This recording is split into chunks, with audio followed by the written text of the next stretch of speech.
In everyday life, we are used to seeing things through reflex.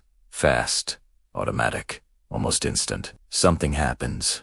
An emotion appears right away. The moment that emotion arises, a conclusion is already formed in the mind. Very rarely do we stop and ask, is what I'm seeing truly the way it is? Sometimes it's just an offhand remark, but we add our own interpretation to it and end up carrying heaviness in our heart all day. Sometimes it's just a glance, yet we assign it so much meaning that we bring it home and replay it over and over in our thoughts. Life itself isn't necessarily complicated. What often complicates it is that our way of seeing moves faster than the truth. Inside a monastery, it's no different from the outside world. A gentle reminder given to the community.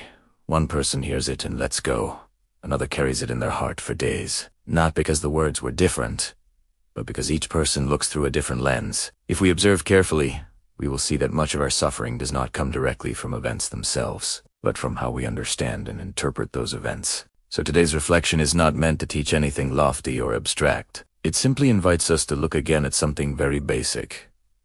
How am I seeing things right now? And is this way of seeing steady enough? From here, we slow down just a little, turning our attention toward our familiar reactions to see what is actually guiding our mind. And we ask, gently, is it possible to relearn how to see so we suffer less, rush less, and misunderstand ourselves less? In daily life, we often say, I suffer because of this situation.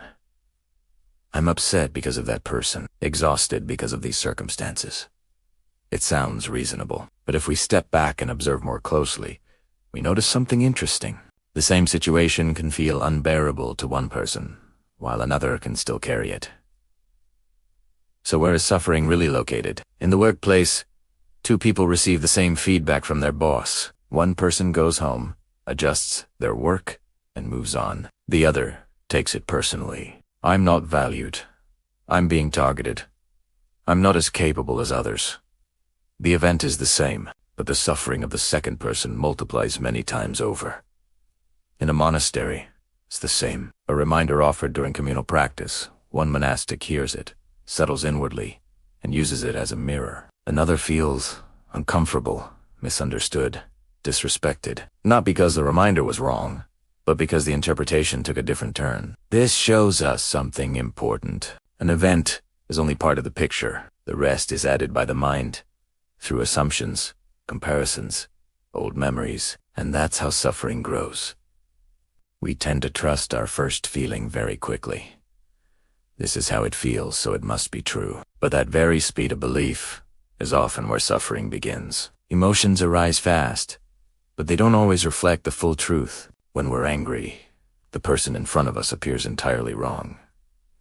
When we're attached, their flaws seem to disappear. Did reality change? No. The mind is projecting. Yet when we don't see this, we think we're reacting to reality. When in fact we re-reacting to a picture our own mind has drawn, a picture often distorted by emotion.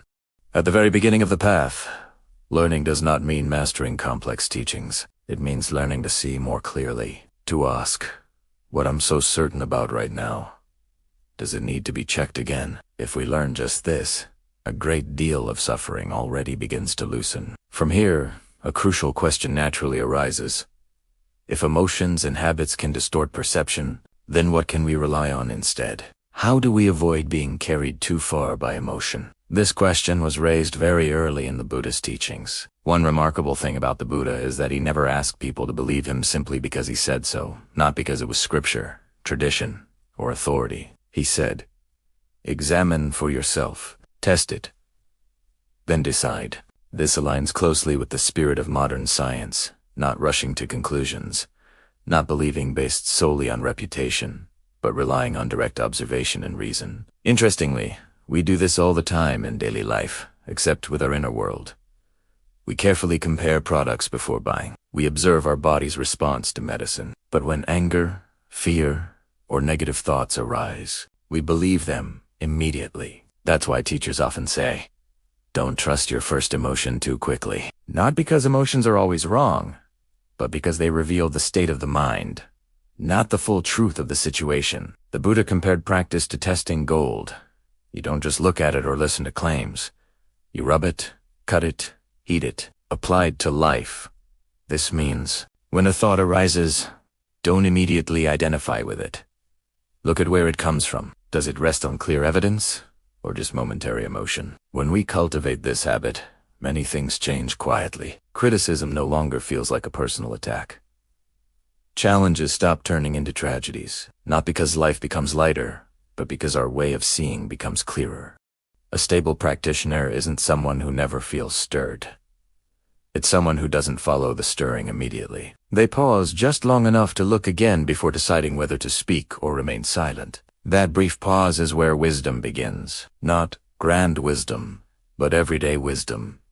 Not letting emotion dictate perception. With this, we stop being led by the illusions created by our own mind. We begin to see how the mind constantly projects onto the world, like a projector casting old memories, emotions, and labels onto reality. We think we're seeing the world as it is, but we're often seeing a version created by our mind. When angry, everything looks bad.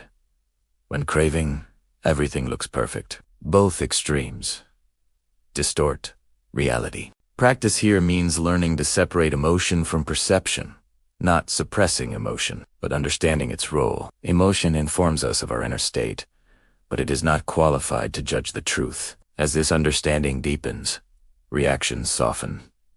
Wisdom finds its ground. Some fear that understanding deeply will make them emotionally numb, but the opposite is often true. Wisdom doesn't dry the heart. It frees the heart from being dragged around. Emotions still arise, but they no longer hold the steering wheel. When wisdom and compassion walk together, life doesn't become easier, but we become steadier within it. Practice is no longer confined to meditation cushions. It appears in misunderstandings, feedback, pressure, traffic, disappointment. We can't choose everything that happens, but we can choose how we see and respond. In simple terms, practice is this. Each time we don't rush to believe our first emotion, each time we pause instead of reacting, each time we refuse to let the mind exaggerate reality. These moments seem small, but they build deep inner strength. When we live this way, we stop demanding perfection from the world, stop forcing others to match our expectations, and simply aim not to add unnecessary suffering to what is already difficult. And something beautiful happens. That steadiness quietly spreads. Not because others change, but because our inner stability stops projecting unrest outward. In the end,